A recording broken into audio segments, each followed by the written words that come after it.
जगदीश दादा को मेरा जोहार। उन्होंने एक ऐसा हीरा खोया है जो इस बार विधानसभा में जाता और आदिवासियों के लिए लड़ता, उनके हक अधिकार के लिए बोलता। इस क्षेत्र से 17 विधायक आदिवासी समुदाय के चुन के जाते हैं। क्या आज से पहले उन्होंने हमारे पुरखों की मूर्तियां लगवाई? नहीं, आपके लिए काम नहीं करेंगे, वो काम अपने आकाओं के लिए करेंगे। उन आकाओं को कमीशन पहुंचाएंगे। 17 की 17 विधानसभा सीटों से आपको आदिवासी परिवार द्वारा चुने गए हुए प्रत्याशियों को विधानसभा में पहुंचाना है। जो डीलिस्टिंग की मांग कर रहे हैं उन्हें समाज से बहिष्कृत करिए।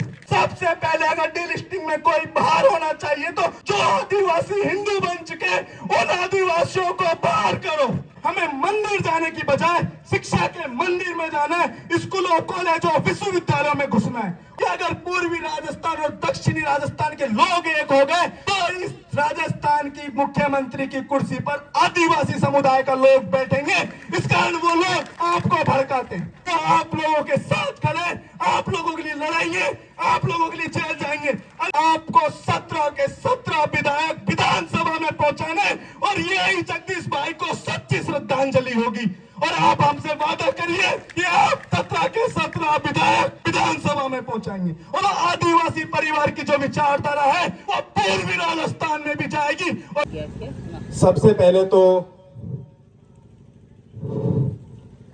जगदीश दादा को मेरा जोहार और नमन, क्योंकि जिस दिन ये घटना हुई उस दिन मैं जयपुर में था। और उससे पहले जब हम पिछली बार भील प्रदेश की यात्रा के दौरान भील प्रदेश में आए थे तो जगदीश भाई के प्रोग्राम में जाने को मिला था, जहां हमने राणा पुंजा भील की जयंती मनाई थी। वहां ऐसे प्रखर वक्ता को सुना और उस प्रखर वक्ता को खो देने का इतना दुख है। और ये दुख केवल भील प्रदेश के लोगों को नहीं, पूर्वी राजस्थान के लोगों को भी है, क्योंकि उन्होंने एक ऐसा हीरा खोया है जो इस बार विधानसभा में जाता और आदिवासियों के लिए लड़ता, उनके हक अधिकार के लिए बोलता। तो मैं अपनी बात आगे रखूं उससे पहले तमाम पुरखों को नमन करता हूं, जगदीश भाई को नमन करता हूं। साथियों, हाल फिलहाल में अभी हम कल आदिवासी प्रेरणा स्थल गेंजी घाटा गए और वहां हमारे पुरखों का प्रतिमा लगाई गई और उससे पहले कालीबाई की वहां प्रतिमा लगी हुई है। आज से पहले इस क्षेत्र से 17 विधायक आदिवासी समुदाय के चुन के जाते हैं। क्या आज से पहले उन्होंने हमारे पुरखों की मूर्तियां लगवाई? नहीं, हमारे पुरखों की मूर्तियां तब लगना शुरू हुई जब इस प्रदेश में आदिवासी परिवार अपना काम करना शुरू किया और जब आदिवासी परिवार के 2 विधायक विधानसभा में पहुंचे। जब लोग आपके बीच से विधानसभा में पहुंचेंगे तो वो आप लोगों के लिए काम करेंगे। और अगर कोई पार्टियां, चाहे वो कांग्रेस हो, बीजेपी हो, कोई से भी दल हो, अगर वो ऊपर से आपके लिए कैंडिडेट भेजेंगे तो वो आपके लिए काम नहीं करेंगे, वो काम अपने आकाओं के लिए करेंगे। वो उन आकाओं को कमीशन पहुंचाएंगे। आपके लिए जो पैसा आएगा, चाहे वो पैसा गांव की सड़क के लिए आए, चाहे आपके लिए पीने के पानी के लिए आए या फिर किसी अन्य सुविधा के लिए आए, उस पैसे में से कमीशन खाएगा और उसे अपने आकाओं को पहुंचाएगा। लेकिन आदिवासी परिवार की जो सिलेक्शन प्रणाली है उसमें कैंडिडेट कौन तय करेगा? उसमें कैंडिडेट आप लोग तय करोगे।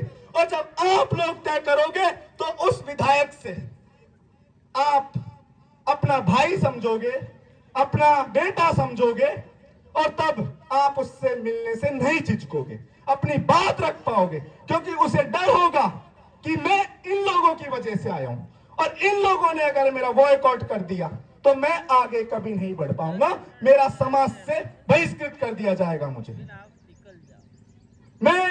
हम आजाद भाई के गांव गए और इस दौरान आजाद भाई से बातचीत हो रही थी। आजाद भाई बोले कि अर्जुन भाई, पहले हमारे इलाके में ऐसा था कि सरपंच तक से हम बात नहीं कर पाते थे, विधायक तो बहुत दूर की बात है। विधायक का मतलब होता था कोई राजा महाराजा, जबकि वो अपने ही समुदाय का है। लेकिन इस बार हमने 2 ऐसे विधायक चुन के भेजे जो हमारे ही समुदाय से निकले, हमने ही चुने, और वो लोग जो हमारी आवाज बन के उठा रहे हैं। तो मैं आपसे यही निवेदन कर रहा हूं कि 4-5 महीने बाद चुनाव आने वाले हैं। 17 विधानसभा की सीटें यहां पर है।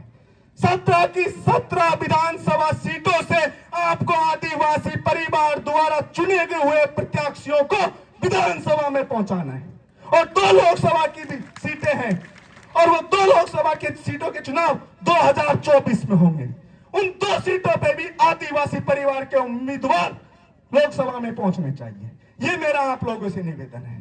इसके अलावा परसों या कल की ही बात है, उदयपुर में कुछ लोग पहुंचे, जगह जगह मैंने भी बोर्ड देखे, हम उदयपुर होते हुए आए थे, डिलिस्टिंग लगा हुआ है। मैं आदिवासी परिवार के लोगों से कहना चाहता हूं, इस डिलिस्टिंग को मुद्दा बनाइए, और डिलिस्टिंग को मुद्दा बनाकर जो डिलिस्टिंग की मांग कर रहे हैं उन्हें समाज से बहिष्कृत करिए।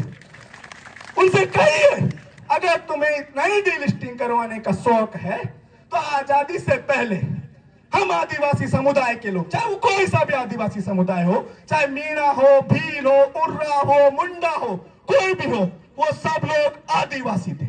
किन लोगों ने उन्हें हिंदू बनाया? किन लोगों ने उन्हें ईसाई बनाया? किन लोगों ने उन्हें मुस्लिम बनाया?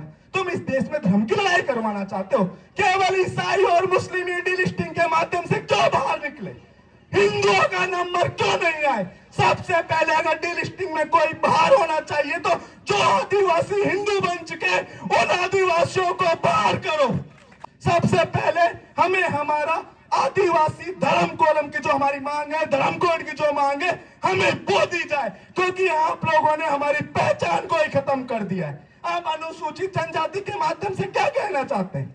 क्या अनुसूचित जनजाति आदिवासी होता है? अरे भाई, आपने तो उत्तराखंड, हिमाचल प्रदेश के जितने भी राजपूत हैं, ब्राह्मण हैं, सबको आदिवासी बना दिया है। आदिवासी एसटी होना आदिवासी नहीं है। आदिवासी अपने विचार, अपनी संस्कृति, अपने रहन सहन से आदिवासी होना चाहिए। तो साथियों, आदिवासी परिवार के साथियों से भी मेरा निवेदन है कि इस डिलिस्टिंग को हमें आगामी चुनाव में एक बड़ा मुद्दा बनाना है, और इसी के माध्यम से हमें अपना पुराना चुनावी कैंपेन करना है। साथ में भंवर दादा बोले, कांति दादा बोले और पूर्व वक्ता बोले, हमें शिक्षा पे जोर देना है, क्योंकि मैं पूर्वी राजस्थान से आता हूं। पूर्वी राजस्थान में हम लोगों ने शिक्षा पे बहुत पैसा खर्च किया है। तो आप लोगों से मैं इतना निवेदन करना चाहता हूं, बच्चों को स्कूल भेजिए, बच्चों को पढ़ने के लिए शहर से बाहर भेजिए। क्योंकि कल हम दादा के साथ बैठे थे तो दादा बोल रहे थे कि हमारे लोग शहरों, उदयपुर की लास्ट सीमा है, इससे बाहर जाना ही नहीं चाहते। मैं कहता हूं, हम लोगों को बाहर भेजिए, सभी युवाओं को, युवतियों को बाहर भेजिए। वो पढ़ेंगे, लिखेंगे और आप लोगों के लिए लड़ेंगे। जब वो घरों से बाहर निकलेंगे, शिक्षित होंगे, तो वो आपके लिए बेहतर भविष्य देख पाएंगे।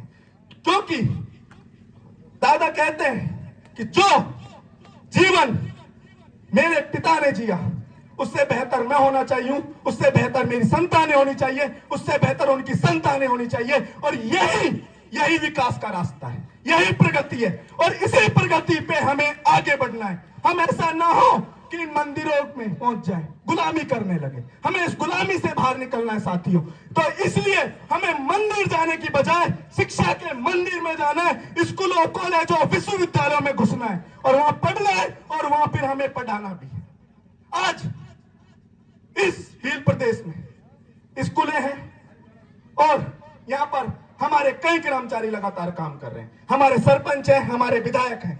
मैं कहना चाहता हूं, आपकी स्कूलों का निरीक्षण कीजिए, उन स्कूलों में देखिए कि क्या वहां का टीचर हमारे बच्चों को पढ़ा रहा है, नहीं पढ़ा रहा। मैं आपको एक छोटा सा एग्जांपल देना चाहता हूं। आज से 12 साल पहले मेरे मामा जी और मेरे पिताजी की पोस्टिंग झाड़ोल कोटला में थी। मैं झाड़ोल कोटला आया, झाड़ोल कोटला में मैंने देखा उसी टाइम 3rd ग्रेड एग्जाम का रिजल्ट आया हुआ था, और एक शिक्षक को नियुक्ति दी गई झाड़ोल कोटला के एक गांव में। वो आदमी जब उस स्कूल पे पहुंचता है तो वो जिला शिक्षा अधिकारी को फोन करता है और बोलता है, साहब वहां तो कोई स्कूल ही नहीं है। तो बोलता है, आप गलत गांव में पहुंच गए होंगे। नहीं सर मैं उसी गांव में, कि ठीक है आप उदयपुर आ जाइए। फिर उससे बोलते हैं कि आप वापिस आओ और स्कूल को देखो। वो आदमी वापिस उस गांव में पहुंचता है, बोलता है कि साहब यहाँ कोई स्कूल ही नहीं है। कि वो बोलता है स्कूल तो है, कागजों में भी है, स्टूडेंट्स को भी दिखा रखा है कि वो स्कूल आते हैं, शिक्षक भी हम लोगों ने लगा रखे हैं और वो सैलरी ले रहे हैं। उसके बाद उस पूरे केस की जांच होती है तो पता लगता है कि जो गैर आदिवासी समुदाय के लोग हैं, उन्होंने देख लिया कि यह तो आदिवासी है, कोई स्कूल में ना आता है ना जाता, वो बरसों से नौकरी नहीं कर रहे और फर्जी सैलरी उठा रहे हैं। तो ये लोग, ये किस वजह से हुआ? ये हमारी लापरवाही से हुआ। इसलिए हमें ऐसी लापरवाही नहीं बरतनी है। हमें स्कूलों को भी जा जाके चेक करना है कि वहां का शिक्षक मनोरंजन तो नहीं कर रहा है, क्या वो अपने हमारे बच्चों को पढ़ा रहा है, नहीं पढ़ा रहा। क्योंकि आप भी जानते हैं कि एक प्राइवेट स्कूल में पढ़ाने वाला शिक्षक से ज्यादा योग्य अगर कोई शिक्षक है तो सरकारी स्कूलों में पढ़ा रहा शिक्षक है, उसकी योग्यता ज्यादा है। तो आप लोग उन पर प्रेशर डालिए, एक सभा बनाइए जो शिक्षा के लिए काम करे और वो वहां के टीचरों के लगातार निरीक्षण करे। किसी भी दिन जाकर हमारा जो पटेल होता है, गांव का पंच पटेल होता है, हमारे सरपंच होते हैं, हमारे वार्ड मेंबर होते हैं, वो किसी भी दिन जाए और जाकर चेक करे, औचक निरीक्षण की क्या उस स्कूल में पढ़ा रहे शिक्षक अपने दायित्व को अच्छे से निभा रहे हैं या नहीं निभा रहे हैं। अगर हमने ऐसा किया तो वो शिक्षक डरेंगे और वो आपके बच्चों को अच्छे से पढ़ाएंगे और ये जिम्मेदारी हमें निभानी है। इसके अलावा एक बात अभी भंवर दादा ने भी बोली, आर्थिक सुधार की बात। हम इस दिशा में पूर्वी राजस्थान के लोगों ने भी काम चालू किया है। हमारे युवा जो बेरोजगार युवा हैं वो रेस्टोरेंट खोल रहे हैं, होटल्स खोल रहे हैं, परचूनी की दुकान खोल रहे हैं। अभी हम डूंगरपुर में थे कांति दादा के वहां, देखा डूंगरपुर एक छोटा सा शहर है, लेकिन उसके अंदर बाजारों में जाके देखिए क्या आदिवासी समुदाय के लोगों की दुकान है? नहीं। आपको किसी भी शहर में चल जाइए, आपको एक ही समुदाय के खास लोगों की दुकानें मिलेगी, चाहे वो हमारा शहर हो चाहे आपका यहाँ का शहर हो। इस कारण हमारे लोगों को भी प्राइवेट काम धंधों में भी आगे आना होगा और जिससे आर्थिक काम हो सके ऐसा सुधार करना होगा ताकि हमारे लोग आगे बढ़ सके। हम क्यों हमारा धन दूसरे को दें? इस कारण हमारा धन अगर जाए तो हमारे लोगों की जेबों में जाए। तो साथियों, इस दिशा में भी हमें कदम उठाने की जरूरत है। साथ में कुछ लोग हैं जो पूर्वी राजस्थान और दक्षिणी राजस्थान दोनों की एकता से उनको दुख होता है। वो लोग कौन है? वो लोग आदिवासी परिवार के लोग नहीं हैं। वो लोग हैं जो ये जान रहे हैं कि अगर पूर्वी राजस्थान और दक्षिणी राजस्थान के लोग एक हो गए तो इस राजस्थान की मुख्यमंत्री की कुर्सी पर आदिवासी समुदाय का लोग बैठेंगे। इस कारण वो लोग आपको भड़काते हैं, वो कहते हैं कि मीणा तुम्हारे खिलाफ है। हमारे वहां के लोग, हमारे वहां के कांग्रेस और बीजेपी के नेता कहते हैं कि भील प्रदेश के लोग तुम्हारा विरोध करते हैं। हमें ऐसे दोनों तरफ के लोगों का विरोध करना है और हमें इस सामाजिक एकता को बनाए रखना है। और हम यहाँ से कहते हैं कि पूर्वी राजस्थान के जितने भी पढ़े लिखे लोग हैं वो आप लोगों के साथ खड़े, आप लोगों के लिए लड़ाएंगे, आप लोगों के लिए जेल जाएंगे। अगर आप लोगों के लिए कुछ भी होता है तो हम लोग सीना छोड़ के खड़े हैं। तो साथियों, बस अंतिम में यही कहूंगा कि 4-5 महीने बाद चुनाव आ रहे हैं और जो सपना हमारे जगदीश दादा ने देखा था, भील प्रदेश का सपना, अगर उसे पूरा करना है तो आपको 17 के 17 विधायक विधानसभा में पहुंचाने और यही जगदीश भाई को सच्ची श्रद्धांजलि होगी। और आप हमसे वादा करिए कि आप 17 के 17 विधायक विधानसभा में पहुंचाएंगे। और हम उधर से वादा करते हैं कि जितने भी वहां 7 सीटें रिजर्व है, वहां से 8 सीटें, लेकिन हर साल वहां 12, 13, 14 विधायक पहुंचते हैं जनरल सीटों से, लेकिन वो किसी काम के नहीं है। अगर आपने 17 के 17 विधायक पहुंचा दिए तो आदिवासी परिवार की जो विचारधारा है वो पूर्वी राजस्थान में भी जाएगी और जैसे यहाँ हुजूम उमड़ा हुआ है ऐसा वहां गांव-गांव में हुजूम उमड़ेगा और 2024 के लोकसभा इलेक्शन में दिखा देगा कि आदिवासी परिवार क्या चीज है। तो बस मैं इतना कह के ही अपनी वाणी को विराम देता हूं और एक बार फिर जगदीश दादा को अंतिम जोहार। इनकलाब जिंदाबाद, जय जोहार, भील प्रदेश जिंदाबाद, आदिवासी एकता जिंदाबाद।